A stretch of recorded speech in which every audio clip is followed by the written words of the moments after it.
non-atherosclerotic coronary artery disease, it constitutes 4 to 5% of all patients with coronary artery disease. 16 to 28% of the MIs in young patients, that is less than 35, are due to non-atherosclerotic coronary artery disease. 50% represents coronary spasm.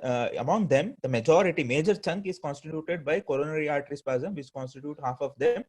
Remaining 40 to 50% represents other causes like coronary artery anomalies, supply-demand mismatch. So coming on to this classification of non-atherosclerotic coronary artery anomalies, it can be broadly remembered as abnormalities of coronary vasculature like epicardial coronary artery spasm, microvascular disease or the syndrome X, coronary artery dissection, spontaneous or iatrogenic, coronary arteritis, coronary aneurysms, then coronary artery anomalies, including bridging and coronary cameral fistulas, then in situ thrombosis and embolism, and stress cardiomyopathy. Few of these topics has been already discussed. So coming on to coronary artery anomalies, the most common coronary artery anomalies that is likely to lead to ischemia and angina is anomalous origin of coronary artery from opposite sinus of Valsalva. The other anomalies that can is the pointer visible? Visible. Okay, other coronary artery anomalies includes single coronary artery, atresia of coronary ostium, high takeoff coronary ostium, ostial ridges, Al-Kappa, coronary fistulas, and myocardial bridges. Then coming on to embolism, it can be either due to thromboembolism or tumor embolism, calcific plaque embolism due to degenerative calcific aortic stenosis. Then it can be vegetation embolism due to infective endocarditis. Either it can be either prosthetic valve or native valve endocarditis, cardiac surgery, cardiac catheterization, prosthetic valves, thrombosis or endocarditis. Then air embolism. Coming on to arthritis, most commonly it is due to Takayasu's arthritis. The other causes are like Kawasaki, then polyarthritis nodosa, and other causes which we can discuss later. Then coming on to metabolic disorders, it includes mucopolysaccharidosis, then homocystinuria, Fabry's disease, amyloidosis, then thrombotic disorders like procoagulant states. This can be inherited or acquired prothrombotic states, hyperuricemia, hyperthrombocytosis, polycythemia. Then intimal proliferation can happen secondary to radiation exposure. Then cardiac allograft vasculopathy, then methyl surgery therapy, osteal cannulation, and juvenile internal sclerosis, cocaine abuse. Then supply-demand mismatch can occur secondary to hypertrophic cardiomyopathy, aortic stenosis, then hypotension, then carbon monoxide poisoning, then thyrotoxicosis, anemia, and other substance abuse disorders. Some neuromuscular disorders are also known to cause abnormalities of coronary arteries like Friedreich's ataxia and progressive muscular dystrophy. So this table mainly we have to remember. The rest of the things we can write on our own. Like coronary artery anomalies, this has been already discussed. Just 2 slides. Variation in the origin and course or the distribution of coronary artery anomalies is found in 1 to 2% of the population. Incidence of major coronary anomalies causing MI in age less than 35 years has been reported to be 4%. So whenever there is origin of the coronary artery from opposite sinus of Valsalva, what happens is the normal ostium, which is circular, will become elliptical in shape, elliptical or slit-like shape, especially during exertion. This in turn will compromise the blood flow, thereby causing angina. That is the main mechanism when there is origin of coronary artery from opposite sinus of Valsalva. Then coming on to ostial narrowing, and the rest of the things of coronary artery anomalies has been already discussed. Then ostial narrowing and compression. So non-atherosclerotic causes of coronary ostial narrowing includes syphilis, Takayasu arthritis, then methyl surgery therapy, aortic valve surgery, mainly because of coronary artery cannulation for any either aortic valve surgery or any cardiac surgery where aortic artery cannulation has been done. Then there can be congenital fibrous shelf-like ridges which can project from the wall of the aorta into left main ostium, causing chronic ischemia. Then saccular aneurysm of the aorta can have local compressive effect over the ostium and can cause ischemia. Then aortic dissection, which can extend into coronary artery. Most commonly, it affects right coronary artery. Then coming on to supravalvular aortic stenosis with severe intimal thickening. So when supravalvular aortic stenosis is known to affect both the right coronary artery and left coronary artery. Both the ostia in supravalvular aortic stenosis will be slit-like. Hence, it is advised not to cannulate coronary ostia in the patient with the supravalvular aortic stenosis. Then coming on to myocardial bridging. So myocardial bridging, also known as tunneled epicardial coronary arteries. This is one of the common congenital anomaly of the coronary arteries. Angiographically, its incidence is between 5 to 35% of the CAGs. In autopsy studies, it is found in 80% of the population. However, it has been recognized at autopsy. It was first recognized at autopsy by Raymond in 1737, and first described angiographically by Portman and Ewing in 1960. Most commonly, it involves LAD in about 75 to 90% of the cases, and in LAD, it is most commonly mid segment of LAD that is commonly affected. It can be classified into either superficial or deep based on the depth and the amount of overlying myocardial fibers. If it is less than 5 mm depth, and if it is superficial myocardial fibers traversing the LAD, then it is called as superficial. Deep means more than 5 mm depth, and there are fibers encircling all around the LAD. And the problem with this deep bridging is it is less amenable for surgical myotomy. And CABG is the treatment of choice in them if they are symptomatic and refractory, if they have refractory symptoms. Then coming on to pathophysiology, only 15% of the coronary blood flow occurs during systole. Okay, rest of the 85 blood flow, major chunk of blood flow to the myocardium occurs during diastole. So what happens in myocardial bridging? During systole, the coronary arteries are compressed, and during diastole, the coronary arteries are relieved. And since the major perfusion occurs during the diastole, that is 85% of the perfusion, it won't compromise the myocardial blood flow significantly, usually. But however, the presence of tachycardia could unmask the ischemic effect of myocardial bridging by shortening the duration of diastole. If duration of diastole gets shortened, then they will start having compromise in their coronary blood flow. This causes increases the importance of systolic blood flow. There will be decrease in the diastolic filling time, decrease in the coronary flow reserve whenever there is increase in the heart rate. And what are the physiological changes in the bridged segment? So bridged segment is usually healthy. It does not carry any atherosclerotic risk. Why? This is because the wall shear stress in bridge segment is normal, that is physiological or high, so that the endothelium remains structurally and functionally normal. Where intima of the bridge segment is significantly thinner compared to that of the proximal segment, and it does not contain proliferative smooth muscle cells. It contains only contractile smooth muscle cells. As a result, there is there is less chance of having atherosclerotic coronary artery disease within the bridge segment.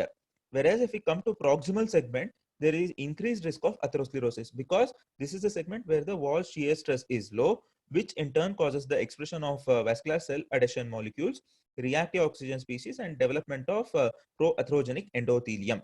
And secondly, so there will be solid mechanical forces, that is there will be a severe visual angulation at the junction of the bridge and proximal segment. This results in heterogeneous stress field in the proximal segment. This heterogeneous stress field, there will be increased stress in proximal to the bridge segment. This in turn will cause fissuring and predispose to atherosclerotic changes to takes place. And additional pathophysiological changes that can happen in the bridge segment includes increased LV diastole. Additional pathophysiological changes can induce symptoms in previously asymptomatic patients. So whenever a previously asymptomatic patients, they will start having angina, and if they have a myocardial bridging, it could be due to following causes. That is, when they develop LV diastolic dysfunction, which can occur as a process of aging, hypertension, or if they develop associated atherosclerotic coronary artery disease, or if they develop LV hypertrophy as a part of systemic hypertension, and if they develop coronary artery spasm, microvascular disease, endothelial dysfunction, or if they develop a plaque development proximal to the bridge, can augment the coronary obstruction caused due to the bridging, or if they develop negative remodeling within the bridge segment, which is less likely to happen.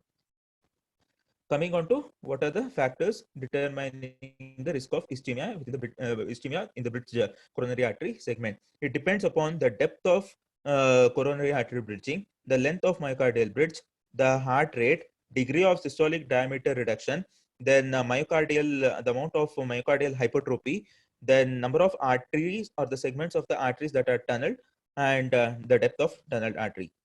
Then coming on to clinical features, most of the patients remain asymptomatic. Only few of them can develop manifestations in the form of either typical angina or atypical angina or acute coronary syndrome, mainly because of compression effect of the bridge segment or because of the accelerated atherosclerosis that occurs in the proximal segment. These are the two main mechanisms, and the mechanism for these things I have already discussed. Then coming on to complications associated with myocardial bridging, usually it is benign course. However, following complications can happen. That is, one is accelerated atherosclerosis, then coronary spasm, rarely ventricular septal rupture, arrhythmia in the form of SVT and VT can happen. Exercise-induced AV blocks, then stunning, transient ventricular dysfunction can happen, and repeated episodes of this stunning can in turn can leads to persistent LV dysfunction. Then patient can have rarely sudden death. Then coming on to what are the diagnostic modalities used for diagnosing myocardial bridging. One is the gold standard for diagnosis is quantitative coronary angiogram, wherein we can see something called classically described as milking effect. It is a significant milking effect is said to be present if the coronary artery diameter is reduced by more than 70% in the minimal luminal diameter during systole, and if it is reduced by more than 35% in diastole, mid to late diastole. If there is narrowing, then it is called as classical milking effect. Then other modalities of treatment are other diagnosis are intravascular ultrasound, wherein we can see the classical half moon sign. That is, echoluscent area will be present only between the bridged coronary artery segment and epicardial tissue that persists throughout the cardiac cycle.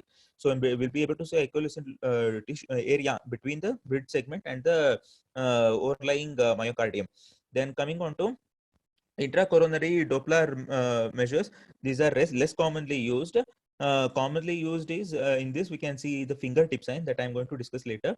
Intracoronary pressure measurement, we'll see the normal FFR because unless there is associated atherosclerotic disease. Then multi-vessel CT is another non-invasive method of diagnosing bridging, where complete or partial surrounding coronary segment by myocardium on axial and then multiplanar reformatted images can be seen. Then SPECT and contrast stress echocardiography can also be used. So coming on to fingertip sign, this is the normal coronary artery pressure tracing. We have to part the guide wire and take the pressure tracing. Normally, if we see the normal pressure tracing, there will be a uniform pattern. Whereas in the case of atherosclerotic disease, there will be, if it trace the velocity, the characteristic velocity profile will be abrupt early acceleration, which occurs here. We can see this is the abrupt early acceleration, then early diastolic deceleration. Early diastolic deceleration, here we can see, then a plateau phase. So these three phases are characteristically seen, and this is called as the fingertip sign. What is the mechanism of this fingertip phenomenon is early abrupt acceleration in early diastole. This results from decrease in distal microvascular resistance as the myocardium untwists during isovolumetric relaxation, concomitant with continued compression in the bridge coronary segment. So the bridge segment continues to compress, whereas distal microvascular vasculature is open because in the early diastole. As a result, there will be abrupt increase in the velocity of flow. This causes abrupt acceleration. Then comes the abrupt deceleration in the bridge segment, which occurs as a result of ensues as the bridge muscle relaxes and the cross-sectional area of the lumen increases. Then the plateauing of the velocity in the late systole as the artery gets fully opened, there will be a plateau phase. So abrupt acceleration in the early systole, in the early diastole, then there will be mid-systolic rapid deceleration and plateau phase in the late diastole. So all three phases occurs during the diastole. Then coming on to treatment modalities, this was a Schwartz classification for assessing the severity of myocardial bridging. The type A is incidentally detected on angiogram. Then type 2 is patient is having ischemic symptoms on stress testing. And type C is altered intracoronary hemodynamics, and the patient is having symptomatics decrease in the coronary flow reserve. All these features will be present. So coming on to what are the treatment modalities that are available? Main modality of treatment is medical line of management, and the drug of choice is calcium channel blockers and beta blockers. So whenever the patient is refractory to medical line of management, we can consider PCI, myotomy, or CABG can be considered. The problem with the PCI is there are high risk of having stent fracture. Hence, it is usually deferred, and myotomy is commonly a preferred approach. However, if there is a deep myocardial bridging, then myotomy also can't be done, and CABG need to be considered. Then beta blockers for symptomatic patients. It acts by relieving the hemodynamic disturbance caused by the myocardial bridge by decreasing the heart rate, increasing the diastolic coronary filling period, and decreasing contractility and compression of the coronary arteries. Then calcium channel blockers are in addition to all these beta negative inotropic effect, they have the additional effect of vasodilatory function. And sometimes a combination of beta blockers and calcium channels blockers can also be considered. Antiplatelet drugs to be considered only if there is associated atherosclerotic coronary artery disease. Then coming on to coronary artery fistulas, I think this was discussed in the previous classes. Just 0.1% incidence. It can be either congenital or acquired. Acquired causes includes following a permanent pacemaker insertion, CABG, septal myectomy,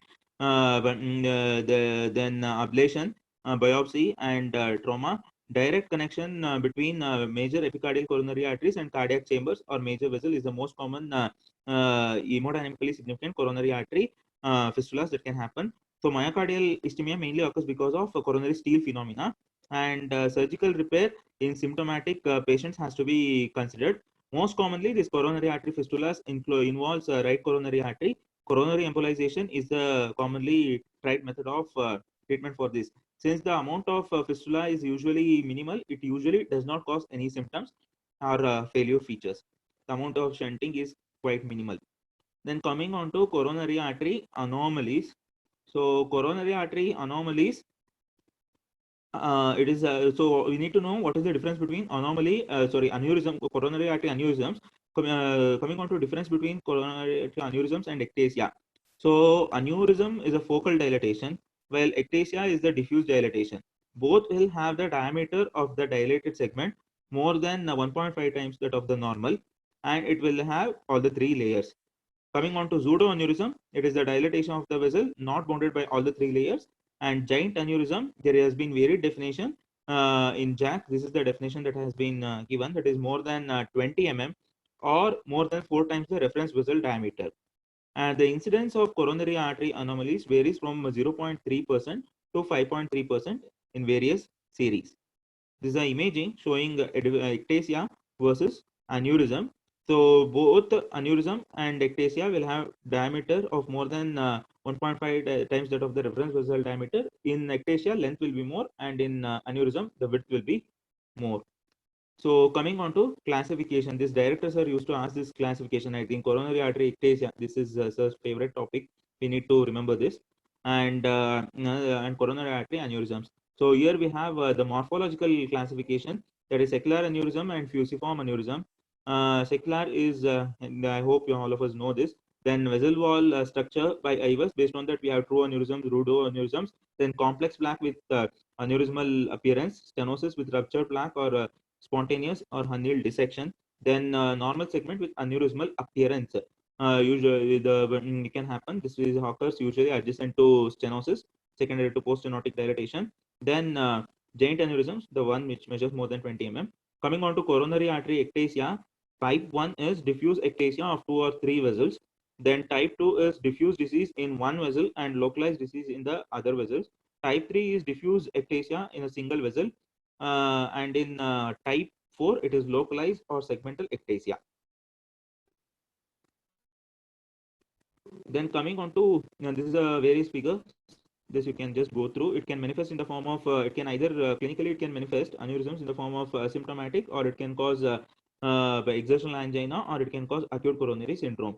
The main mechanism, and these things happen mainly because of in situ thrombus formation within the aneurysm, or because of distal embolization from a thrombus formation within the aneurysmal segment and its distal embolization, or rarely aneurysm may rupture. So what are the causes of coronary artery aneurysms? It can happen most of the time. It is atherosclerotic coronary artery disease. That is the Glagovian remodeling, or the the positive remodeling, or the Glagovian remodeling, which occurs in the process of atherosclerosis. It can lead to coronary aneurysm formation. Here, there occurs the degeneration of the internal and external elastic lamina and the smooth muscle fibers of the tunica media. That in turn will leads to coronary artery aneurysm formation as a result of positive remodeling. Then the second common cause is congenital coronary artery anomalies. Other relatively rare causes are inflammatory causes like Kawasaki disease, commonly seen in pediatric population. Then systemic lupus erythematosus, Takayasu arthritis. Then connective tissue diseases like Ehlers-Danlos syndrome, Marfan syndrome, fibromuscular dysplasia. Then scleroderma. Rarely it can be iatrogenic, secondary to atherectomy or angioplasty, and rarely due to trauma. And other less common other group of causes are infections. It can either occur due to direct invasion by the pathogen or because of immune complex deposition. Either it can be due to bacterial, mycobacterial, or a syphilitic aneurysm or mycotic aneurysm that occurs again due to infective endocarditis. Coming on to clinical features, most of the coronary artery aneurysms are clinically silent and only detected incidentally during the CAG or CT. Clinical symptoms can develop due to one of the following reasons: either due to thrombus formation within the within the aneurysm formation and its embolization, causing either effort angina or ACS, or myocardial infarction, or it can undergo massive enlargement and cause compressive effect on the adjacent structure. Rarely, aneurysm may rupture, causing pericardial effusion of the cardiac tamponade, and stress-induced myocardial ischemia due to microvascular dysfunction. So, what are the modalities used for diagnosing? As usual, for CAG is considered to be the gold standard. Forceful and prolonged injection is required in order to adequately fill the aneurysmal segment during contrast injection, so as to differentiate it from the thrombus, especially in the case of giant aneurysms. Then, secondly, we can make use of IVUS. IVUS helps in better delineation of the anatomy of the aneurysmal segment, helps to distinguish between true aneurysm, pseudoaneurysm, and also associated plaque rupture and adjacent stenosis. Then IVUS can actually size the aneurysm, and any adjacent stenosis helps in proper sizing of the stent if PTC is planned. Then OCT is of limited usefulness because of its limited penetrating capacity. Then coronary CT is also a good modality of imaging. It helps in assessing the aneurysmal size, degree of thrombosis, and calcification, and other mechanical effects like compression over the adjacent segments. And coming on to the treatment, the natural history of coronary aneurysms is largely unknown. So either it can be very much benign, or suddenly it may become catastrophic. So statins are definitely useful whenever it is due to atherosclerosis, whenever the aneurysm is due to atherosclerosis. So in the case of incidentally detected the statins, the optimal modality of treatment is not known. No high quality evidence to support or contradict the use of antiplatelets or antithrombotic regimens in these patients, and whether to intervene them or not is also uncertain.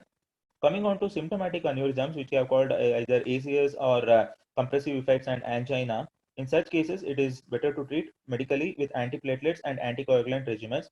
But regarding the intervention, again, the what is the best modality of intervention is unclear. Both percutaneous and surgical revascularizations are challenging in these cases.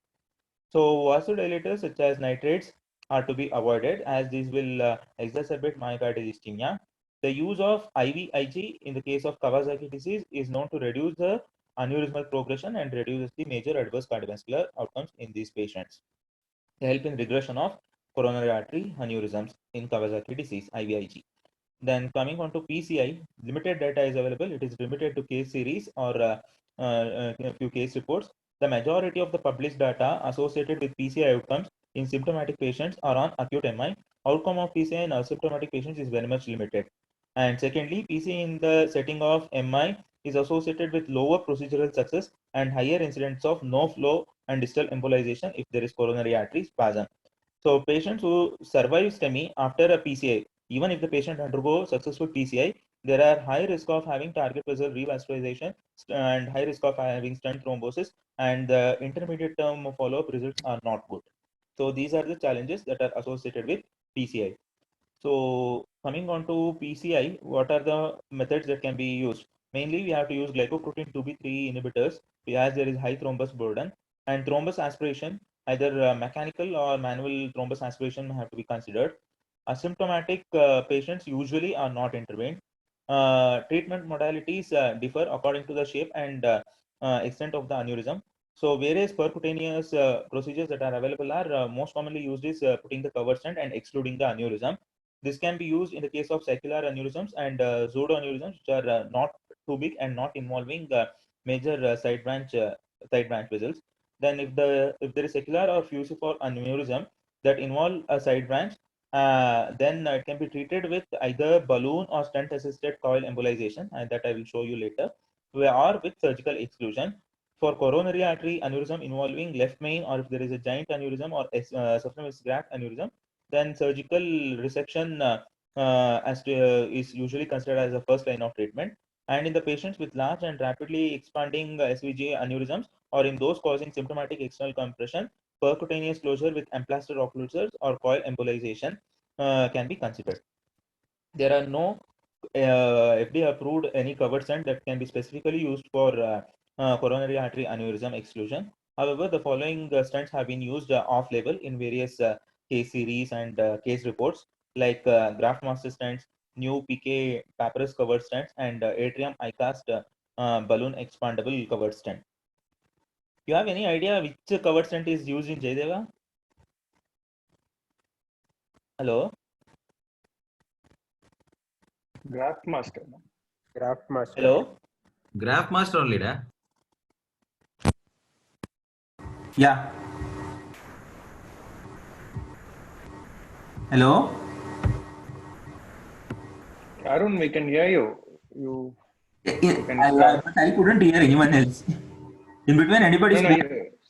No. Nobody spoke. You can restart.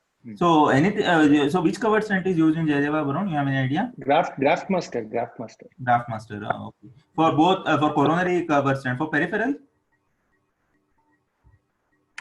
Okay, we'll see later. Then covered stents are usually stiff and are delivered via large and needs larger guiding catheters and introducer sheaths. These will increase the risk of procedural complications. They also limit the access to the side branches and may incompletely cover the aneurysms. The aneurysms may not be completely covered. That's the living persistently. So in order to avoid this complication, we have to make use of IVUS. IVUS will be a good guidance in order to size the stent in the background of coronary artery aneurysms. And in such cases where covered stent is not possible, then we can make use of stent assisted coil embolization techniques. This is the diagram showing the stent assisted coil embolization or balloon assisted coil embolization, wherein they will put the microcatheter into the aneurysmal segment first, then they will put up a stent. So this microcatheter is gelled, and through this, then they will embolize the aneurysm with the coil. That is one technique. The other technique is they will put the stent, and through the stent threads, they will cross the micro catheter, and they will deliver the coils. And third technique is putting the microcatheter, gelling it with the help of a balloon, and then delivering the coils. These are the various, and this is the image showing final result. Then coming on to surgical approach, the ideal approach has not been fully formulated. However, following methods have been tried, like aneurysmal ligation, aneurysmal resection and repair, then marsupialization with an interposition graft. The most common surgical practice is to open the coronary artery aneurysm, suture its afferent and different vessels, and finish with a bypass graft if necessary.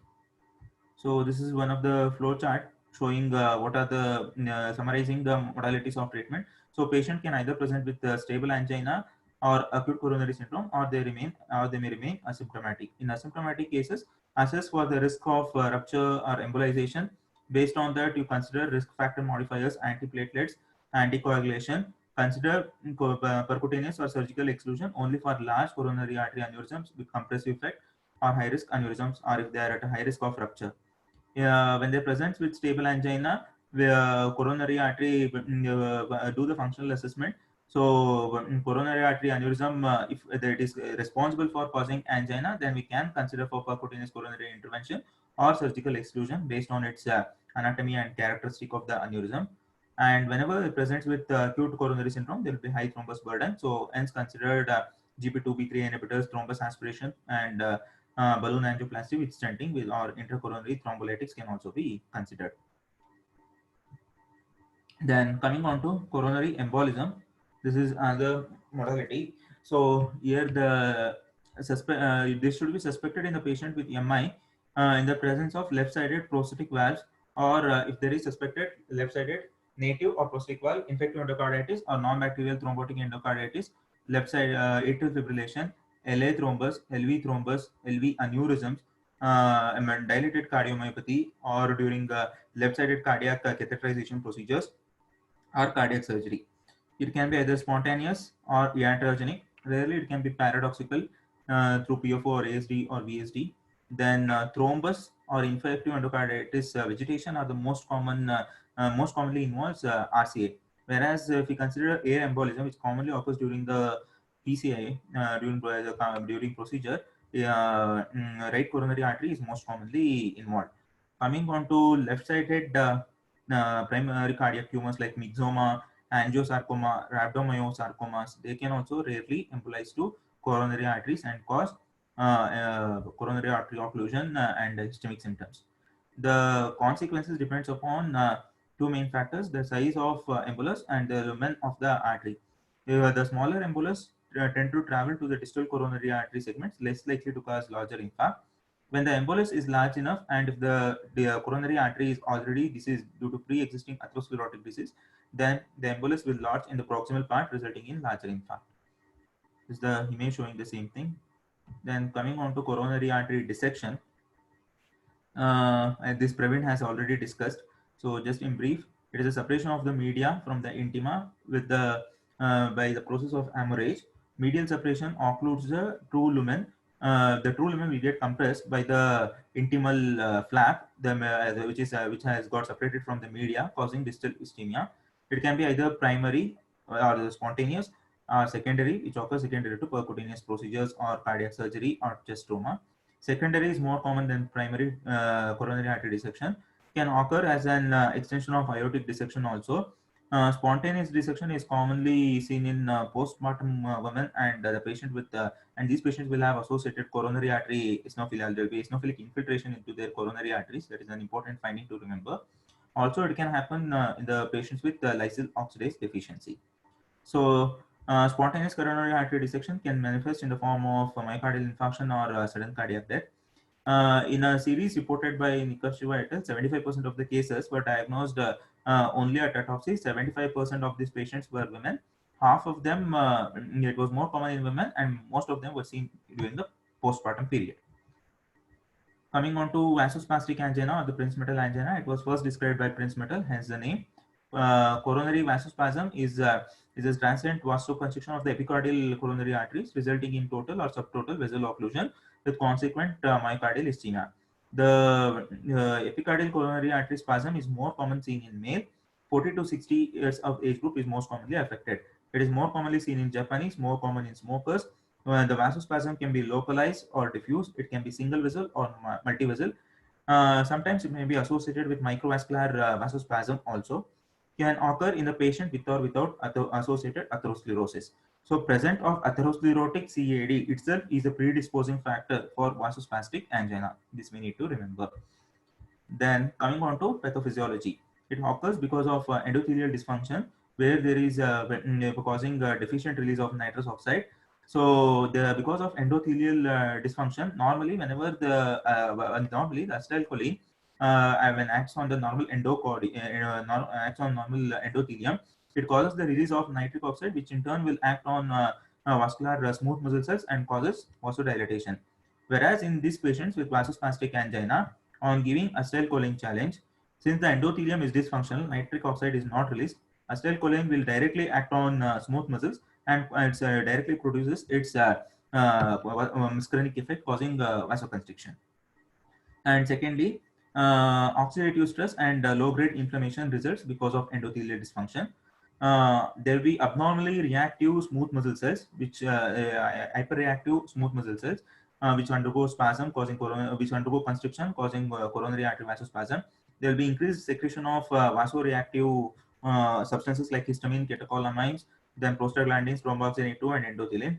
And there will be sympathetic, there will be autonomic sympathetic hypertonia. This is what is responsible for coronary vasospasm being more common in the early morning hours, where there will be increased sympathetic drive. Then, so in brief, so endothelial cell dysfunction leads to decreased release of nitric oxide. This itself can cause coronary artery spasm. Also, this causes abnormal platelet aggregation, release of serotonin and thromboxane A2, which also causes vasoconstriction, leading on to vasospastic angina. Other factors contributing to coronary vasospasm includes genetic predisposition, magnesium deficiencies, smoking, drug abuse like cocaine, amphetamine, marijuana, then butane gas, alcohol, over-the-counter medications, anti-migraine medications, and allergic angina, which I'm going to discuss later. And also, vasospastic segment can convert hemodynamically insignificant lesion into significant one. Coming on to clinical presentation, it can present with chronic stable angina, which is the common presentation, and can also present with ACS. Rarely it can cause malignant arrhythmia. That is an indication for ICD in these patients, and sudden cardiac death can happen.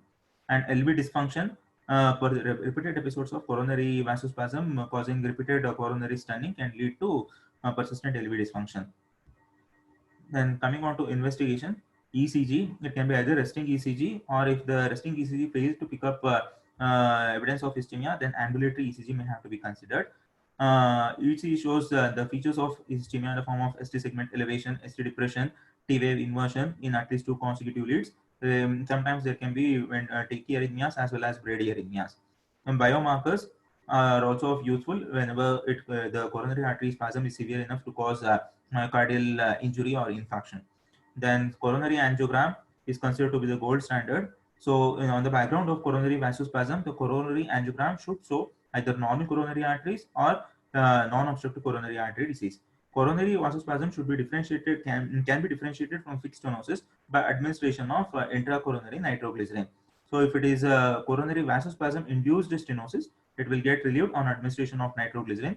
If it is a fixed stenosis, it will not get relieved. Then provocative tests that can be done during coronary angiogram are the acetylcholine stimulation test. Apart from acetylcholine, you can also use ergonovin, both of which in the presence of dysfunctional endothelium that is in the vasospastic angina will cause spasm of the diseased segment, causing thereby demonstrating coronary artery spasm.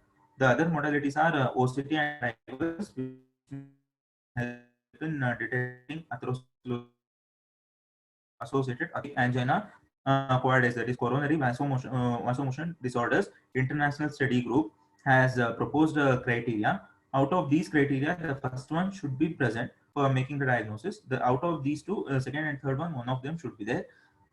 So nitrate responsive angina during a spontaneous episode with at least one of the following features should be there. So rest angina, then marked diurnal variation in the exercise tolerance with the reduced exercise capacity in the early morning hours, then hyperventilation inducing angina, and response to this angina with calcium channel blockers but not beta blockers is one of the important feature. This is a must required criteria for making the diagnosis.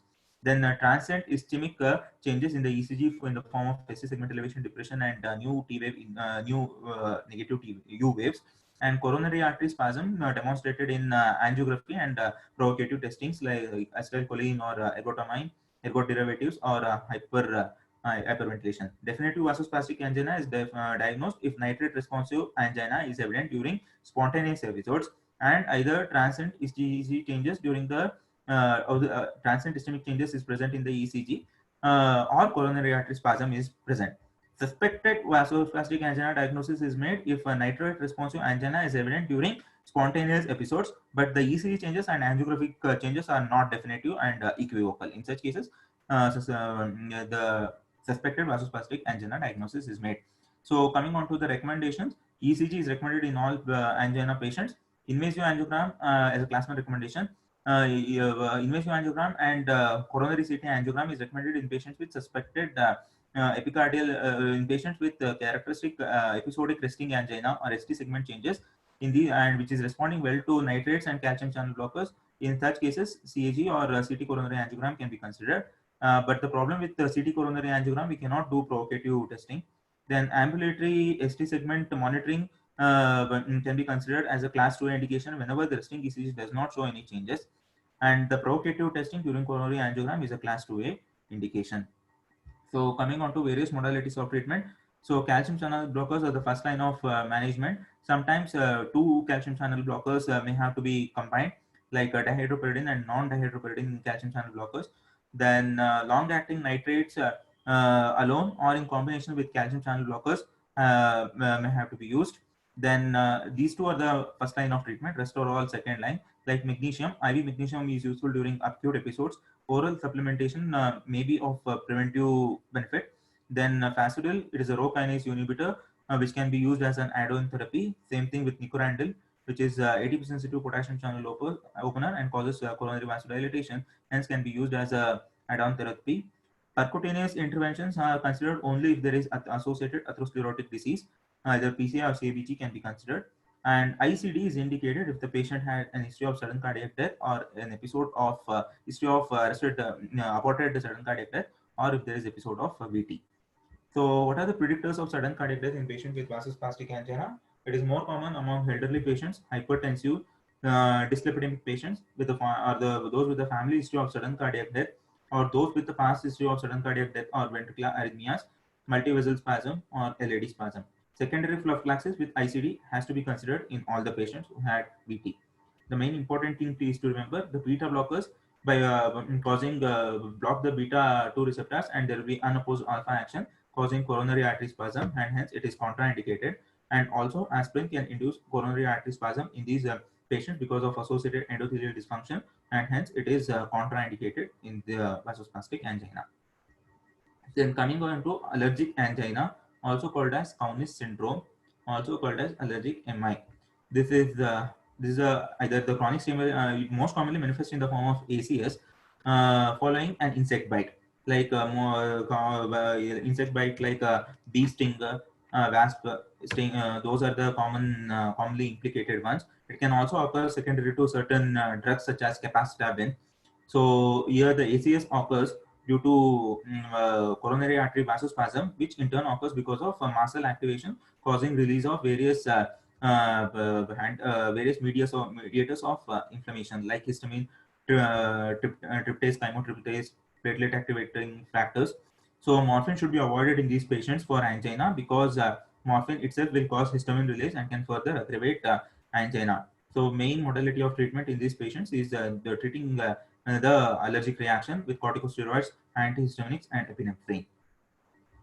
Then coming on to stress-induced cardiomyopathy or apical ballooning syndrome, this Motika has recently discussed. So just I put it for completion's sake. Commonly seen in postmenopausal women, 90% of the cases are in postmenopausal women, and it's mainly because of reduced estrogen level causing endothelial dysfunction. Annual incidence of Takotsubo cardiomyopathy is about 100 cases per billion population. The recurrence rate is 1.8 per patient year. Pathophysiological mechanisms, it is unclear. Following mechanism have been implicated, that is multiple coronary artery spasm, coronary microvascular impairment, then cardiotoxicity due to increased catecholamine release during the stress, neurogenic stunned myocardium, and switchover from fatty acid to glucose metabolism. The most commonly discussed mechanism is stress-induced catecholamine release, which can result in myocardial toxicity and stunning of the myocardium. It most commonly affects the apex. Why apex is most commonly affected is because of increased number of beta receptors near the apex. Then myocardial biopsy will show inflammatory cell infiltration in these patients, thereby suggesting the role of inflammation in Takotsubo cardiomyopathy. So the most common presentation is with chest pain. Also, they can have syncope or dyspnea or syncope, and rarely they may present with complications in the form of heart failure, cardiogenic shock, mitral regurgitation, LVOT obstruction, then tachyarrhythmias or bradyarrhythmias. ECG most commonly manifests in the form of STEMI, LAD territory. ST depression, T wave inversions, and pathognomonic feature is QT prolongation more than 500 milliseconds. That is one of the important pathognomonic feature, and abnormal Q waves can be seen in the ECG. Coming on to various biomarkers, disproportionate elevation in the NT-proBNP out of proportion to troponin T or CKMB is one of the marker for Takotsubo cardiomyopathy. NT-proBNP will be very much high raised compared to CKMB or troponin troponin T. Then coming on to echo, multivascular territory involvement, then hypercontractile basal segments, LVOT obstruction, mitral regurgitation, LV thrombus formation. These are the various findings which we can see in echo. Coming on to coronary angiogram, we can see normal or non-obstructive coronary artery disease. LV angiogram will show typical apical ballooning, and cardiac MRI helps to distinguish between myocardial transmural myocardial infarction and myocarditis, where there will be patchy involvement, and in EMI there will be transmural infarct. Whereas in the case of Takotsubo cardiomyopathy, mainly there will be signs of myocardial edema, as the myocardial injury infarction might or might not have taken place due to transient ischemia. Then PET imaging is useful, which shows inverse flow metabolic mismatch in the form of abnormality in the glucose utilization. So this is the classical image, angiographic image showing the Takotsubo cardiomyopathy, and it is the echo image showing the typical apical type of Takotsubo cardiomyopathy. Then this criteria has been already discussed, that is a myoclinic criteria for diagnosis. All four criteria should be fulfilled in the transient hypokinesia, absence of obstructive coronary artery disease, then new onset ECG changes in the form of ST segment elevations or T wave inversions, and we have to rule out pheochromocytoma and myocarditis. Then various types. Apical type is the most common type. Other less common type is mid-ventricular type, basal type, focal type, global type, and variant with biventricular involvement, and rarely even the isolated right ventricular Takotsubo cardiomyopathy has also been reported.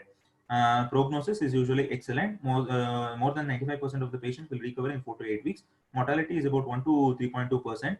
The annual recurrence rate is 1.5%. Complication can be seen in about 20% of the cases in the form of LV failure causing pulmonary edema, cardiogenic shock, then LV outflow obstruction because of hypercontractile LV, then myocardial, then mitral regurgitation, ventricular arrhythmias, LV thrombus formation, and rarely LV free wall rupture can happen. So these are the recommendations. Takotsubo cardiomyopathy should be considered in the patients who present with apparent ACS but non-obstructive coronary artery disease on angio. Then imaging with ventriculography or echocardiography or MRI to be considered as a class 1 indication. Then patients should be treated with conventional agents like ACE inhibitors, beta blockers, aspirin, and diuretics if hemodynamically stable. Then anticoagulation should be considered if there is persistent LV dysfunction or if there is LV thrombus as a class 1 indication.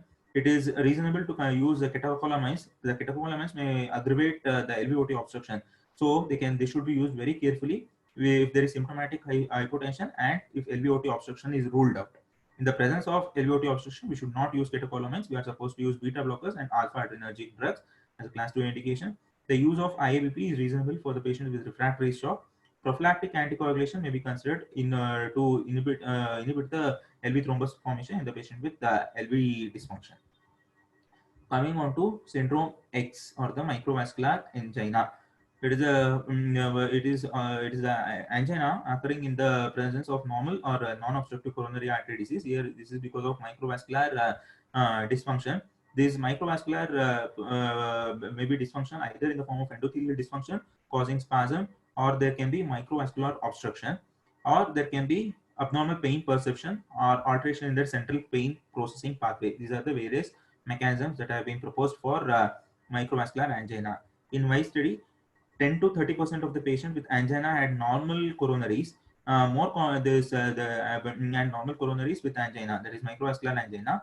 50%, the prevalence of microvascular angina is about 50% in women and 30% in the men. Coming on to the diagnosis, we should demonstrate a reduced CFR, coronary flow reserve, and index of microvascular resistance should be more than 25 units, with angiographically normal or neo-normal coronary artery disease and FFR and instantaneous wave free ratio being normal. So what are the secondary causes of microvascular angina? It can occur as isolated phenomena or can occur secondary to other causes like LV hypertrophy, which can be due to hypertrophic cardiomyopathy, aortic stenosis, or hypertension, or secondary to inflammatory diseases such as vasculitis or myocarditis. So what are the recommendations? Guideline-based CFR or microvascular resistance measurement should be considered in the patient with persistent symptoms, but coronary arteries that are either angiographically normal or with moderate stenosis with preserved IFR or FFR as a class 2A recommendation. So we can use provocative drugs such as acetylcholine in order to demonstrate coronary artery microvascular spasm. So that is on giving acetylcholine, ECG changes can be seen. That is a class 2B indication. Transthoracic Doppler can be done across LAD or cardiac MRI or PET as a non-invasive modality in order to assess CFR. This is class 2B indication. Coming on to treatment, so based on provocative acetylcholine test, we have to decide if it is negative, then we can use beta, but then it is unlikely to be microvascular spasm, and we can use beta blockers, AC inhibitors, and statins. If it is positive for acetylcholine testing, then the likely etiology, the likely mechanism is to use a microvascular spasm. In such a case, we are not supposed to use beta blockers or aspirin, and we are to treat it similar to vasospastic angina like calcium channel blockers and nitrates. The effectiveness of this kind of tailored treatment that is based on response to acetylcholine was considered to be useful and proven to be effective in Cormica trial. Then coming on to next topic, that is each one of these are like separate 10 mark questions. That's why I was a little bit discussing in detail. Then cardiac allograft vasculopathy. Cardiac allograft vasculopathy, average survival of heart transplant patient is about 10 years. Allograft vasculopathy or the accelerated atherosclerosis is the leading cause for late death in the patient with the cardiac transplantation. The incidence is at 5 years is about 25%, and at 10 years it is about 50%. It is mainly immunologically mediated, hence immunosuppressive medications is the main modality of the treatment that has been tried for cardiac allograft vasculopathy. About coming on to the risk factors, it is more greater the donor age, younger the recipient age, more the chance of having cardiac allograft vasculopathy. Apart from that, the other risk factors are hypertension, smoking, obesity, diabetes, dyslipidemia, then immune mismatch, cytomegaloviral infection of the recipient, and the ischemia reperfusion injury. So how to differentiate histologically and pathologically, what are the difference between cardiac allograft vasculopathy and routine atherosclerotic coronary artery disease?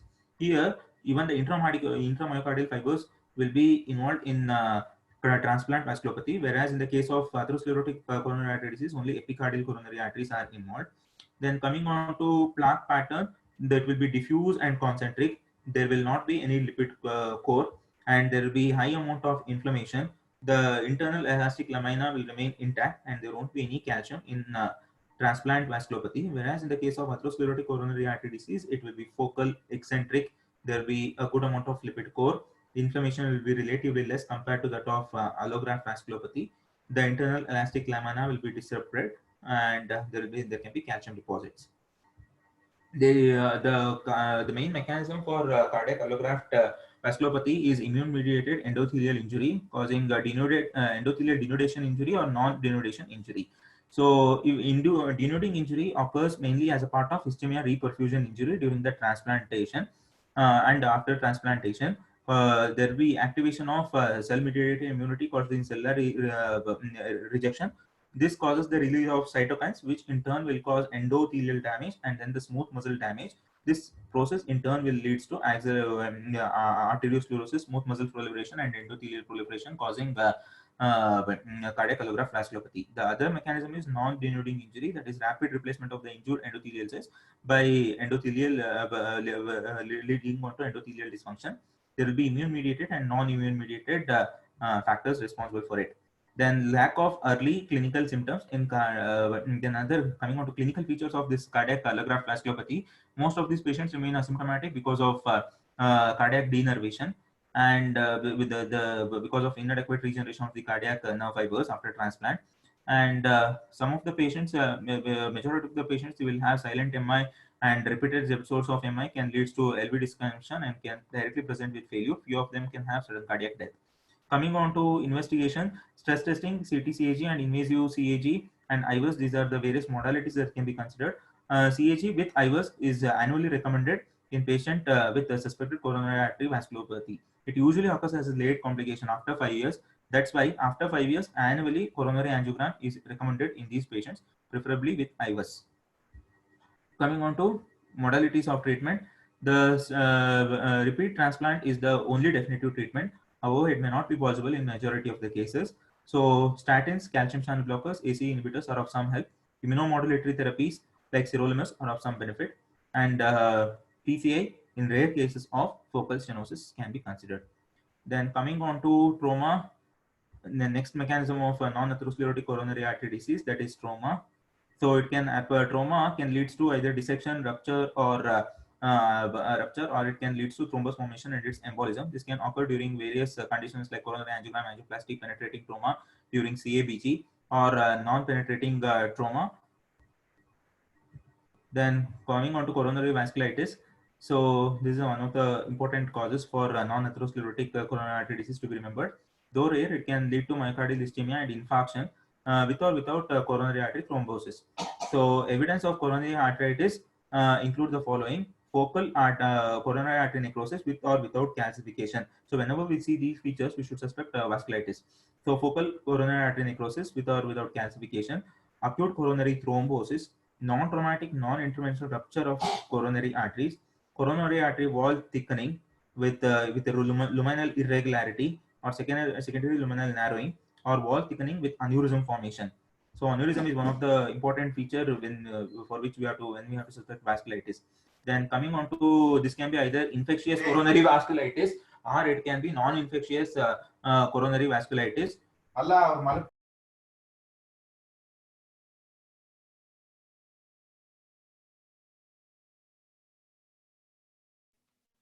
Arun? Varun, 1 minute. Okay. Ah. Coming on to infectious coronary vasculitis and non-infectious coronary vasculitis. Infectious causes includes tuberculosis, then salmonella, schistosoma hematobium, leprosy, and various other infectious causes. Mainly infective endocarditis we have to remember. And among non-infectious causes, we have large vessel, medium, and small vessel vasculitis. Most of them important being Takayasu arteritis and Kawasaki disease. We have to remember. Then coming on to infectious angiitis, the tuberculosis and syphilis are the common organisms. All three stages of syphilis is known to cause arteritis. Coronary arterial stenosis is seen in 4% of the tertiary syphilis. Adventitial fibrosis and patchy destruction of the media causing obliterative arteritis is the important genetic mechanism that is responsible for it.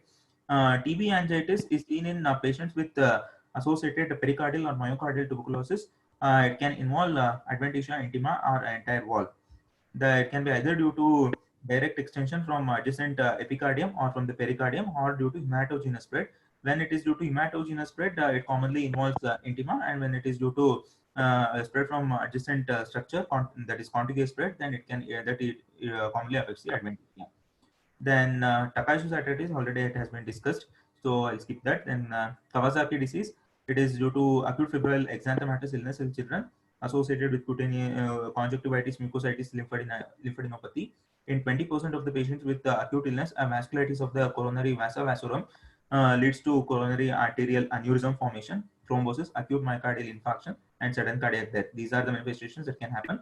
All these coronary complications occur between 4 days to 4 weeks. Late presentation with MI secondary to dislodged aneurysm thrombosis may also occur. Pericarditis, myocarditis, arrhythmia, and peripheral vasculitis can also happen rarely. So coronary aneurysms are commonly seen during the initial part of Kawasaki disease. So what are the risk factors? These are mentioned in HERS, so I just put it. I don't think we need to remember this. So like delayed diagnosis or treatment or early age, then male sex, long fever duration, high ESR or C-reactive protein, low albumin, hemoglobin, and sodium are the important risk factors for predicting coronary artery aneurysm in patients with Kawasaki disease.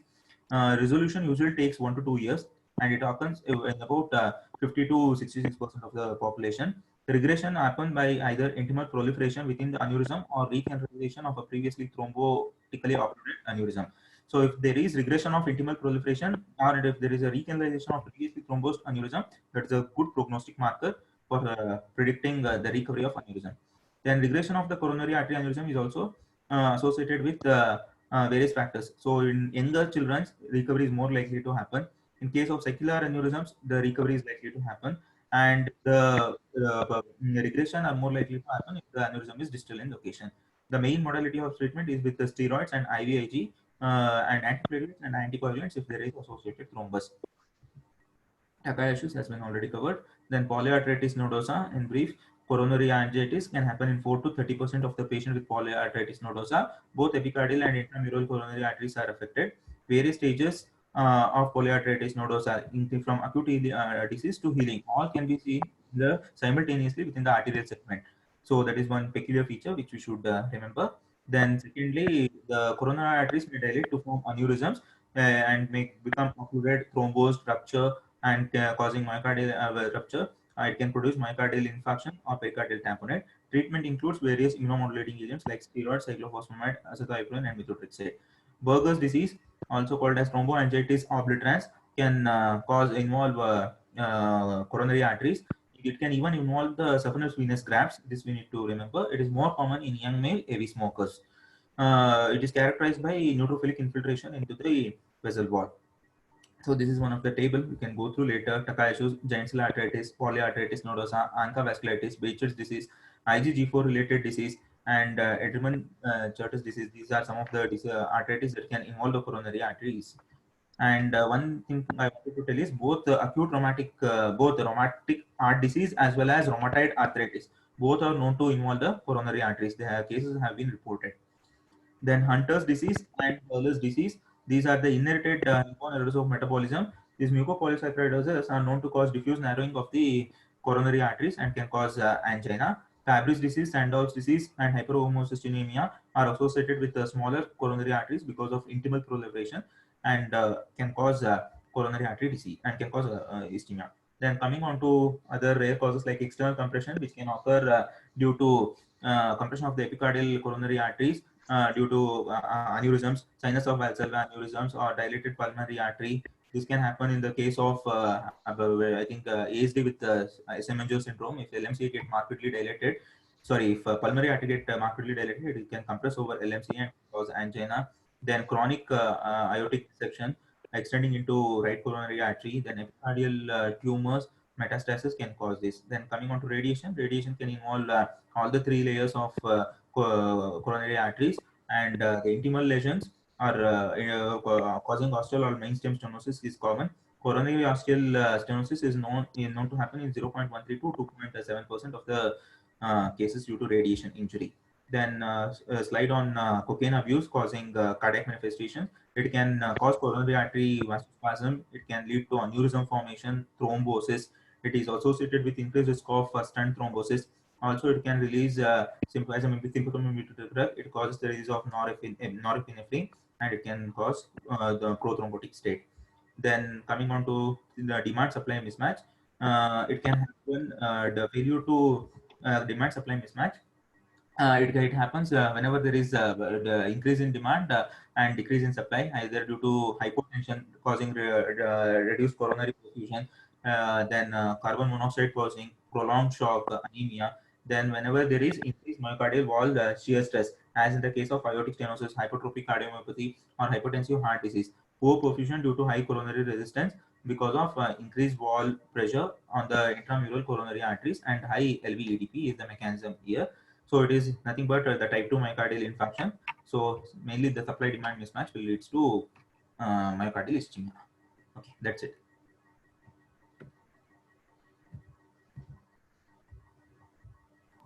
Arun, extensive man. Nicely done. Thanks, Arun. Yeah, thank you, Arun. Very nice. Very nice. Probably covered a lot of questions, I think. I mean, if at all. It's almost 7 to 8 questions were covered. I know. Varun, looks like Yeah, I know. Call it a day. Minus at least an hour and a half, Tumpo. I don't think it can happen today. yeah. Okay. Actually, I might not join tomorrow. I just wanted to inform you and others also. Oh, you're off, not tomorrow. Yeah, I'm going to Vellore. I might be busy tomorrow. But anyways, tomorrow, so you will present alongside this one. Like you said, you need a separate day, no? So you present tomorrow then, actually, because tomorrow's topics was actually What was it? Varshit had something, Dimpu, if I'm not wrong. Yeah. Was it tomorrow? Yeah. Correct. It was Varshit's topic tomorrow. And funny is nuclear imaging, but then nuclear imaging has already been covered. So, like, he wanted something else. So I was actually just messaging him saying that if he could do ABCD. Anand sir had agreed to come on this Sunday for a pediatric discussion if we should want one. Like, for Okay. LTG. We had something planned on LTG and yeah. Yeah. Is Jinesh there? Jinesh? Yeah, I'm there. Dinesh is online. Yeah. Yeah. Jinesh, you'll be able to on Yeah, I'll be able to prepare on Sunday, no? Okay. So Yeah. Anand sir had already asked. I'll just have to reconfirm. What about that, like 1.5 ventricle repair and all? Because I thought Anand sir. Yeah, 1.5 ventricle. I think Mautika is ready, but only thing is she's also going home that day. I think. Okay. Fine. I'll be like, it's not a big topic, but I'll finish off. Yeah. That's why we had two planned, like ABCD and LTGA on that day. So, I mean, anyways, since most of these guys talk, I mean, most of our faculty in pediatrics would want to again reconsolidate it and tell. If we stick to like around 40 minutes per presentation, I think that should be more than enough for two topics. Yeah. Because either way, maybe reconcise it for us. Yeah. No, and maybe the 1.5 thing we can have it a little later, or not mix it with pediatrics and let's just discuss it and finish it off sometime. I think that is unfamiliar topic, no, Varun. So I think they might. No, but it's just okay. Maybe some other time. Getting postponed a lot. I know that. No, that's right. That's because it's been postponed quite some time. Okay, and fine. I'll be ready with CCTJ. Like a second topic, ABCD or anything. It's okay. Like it won't be like 1.5 hours like for CCTJ, I think. Yes. Yeah, sure. Hey, I will not be able to ready with consultant. Funny is it's not recovered from today's shock. Recovering, licking my wounds. Funny, it's okay. Yeah. You do one. It's okay. You can finish. I will do regular topic for our something regular day. Hey, it's our own discussion, Okay. man. Are you sure? You don't want to? I will do for us only. No consultant. Okay. No, then Dimpu, we can have DJ and 1.5 ventricle, no, on Sunday. Okay, sure. Mautika's already ready with it. Yeah, she's ready with it. Yeah. Varshit? Varshit is Varshit had off. 6 topics actually. DVT. Oh, Varshit is not there. Okay. I thought you were. Not there, no. He was there. I think he left in the middle. Oh, okay. Sure. I'll message him then. Okay. So just furthering on what has actually happened regarding yesterday's discussion, Arun told that, I mean, we might get a possible date today, but then I don't know if that has already happened and we don't know about it or it is not yet happened. But ma'am told we will rediscuss this issue if nothing comes out by 25th, like as to how we should do it. And this juniors, first years, basically the basic issue is what is happening in the general OPD at least is that 4 of them sit till 12 o'clock and 12 to 2, only one person is there because the DMOs who are there and also the 4 out of the 4, 3 people would have left actually. Hello? No, why though? Where are they off to? No, to lunch and also the people in ICUs, right? Basically they are releasing them for lunches. So and then again coming back. So again coming back at 2 o'clock. So 2 o'clock to 4 o'clock. Again there are 4 people. That is 2 first years and two like DMOs. So essentially OPD needs